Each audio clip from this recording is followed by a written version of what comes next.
Well, joining us now in an exclusive interview is FICO CEO Will Lansing. Will, it's great to have you back on the show. Nice to be here. Thanks. I do want to get your take on the health of the consumer and what you're seeing through your very unique vantage point. But first, just a question about the company, because you continue to grow and grow strongly across your different segments, and you are one of the best performing. FICO is one of the best performing stocks in the S&P 500 this year. What's propelling it? Well, we have great prospects, and we've had great record with our two businesses, our scores business and our software business. It's a great time to be in analytics software, which is what we do. We apply all different kinds of analytics to data and help our customers make decisions and optimize the way they interact with their consumer customers. And that's really propelled us. Our software business is growing double digit.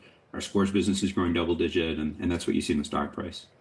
So the last time you joined us, which I believe was last year, you talked about the fact that credit scores were at a record high, which really spoke to the health and resilience of the consumer at that point in time. But you also cautioned that credit scores can be a lagging indicator. What are you seeing now, especially as we do see some of these stats that we just talked about, including the fact that Americans are taking on record amounts of credit card debt?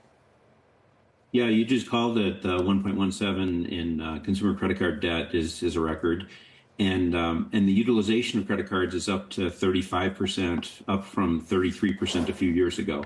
So you see a little more pressure there. That said, the FICO score is holding steady at an average of 717, which is a good score. And, we're seeing a little bit more late payment, missed payment, but not enough to really move the score right now. Well, how much has the nature of the economic value of the data and analysis that you do, how much has that changed over the past decade? It used to be, I guess, people got a FICO score, looked at that when they were buying a car, buying a house, getting a job. But this is a data-driven economy right now. So how has that widened the total addressable market for your services, the demand from businesses? Well, so we started our scores business in late 1980s, and it was all built on credit bureau, credit card payment behavior. And it's a shorthand, it's a very efficient metric, fast way to figure out the credit worthiness of a consumer, and for a consumer to figure out kind of what they're good for from a price and capacity standpoint. Our software business takes into account a wide range of data, much more than just the credit card payment history.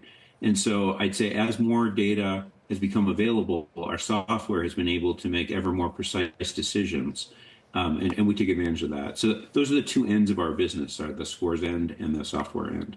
So on the software business, how does artificial intelligence, especially given the sensitive nature of the data that you're talking about, play in? What do you end up using it for? What do your customers end up using it for?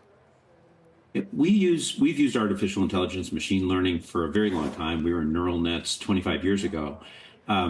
We don't use artificial intelligence in our scores because the regulators need to have transparency and understand how the decision was made. They need to understand how the model works. And AI is a little bit more of a black box, and so the regulators aren't really comfortable with it for underwriting, at least not yet. That said, we do use AI in all kinds of ways. We use it for synthetic data. We have patents in AI, and we're trying to come up with ways to audit and track the way the AI makes its decisions. And so we have some patents around using blockchain to do that. So it's used in our business, but I think there's a lot of care before you put it into underwriting. All right, Will Lansing, CEO of FICO. Thanks for joining us.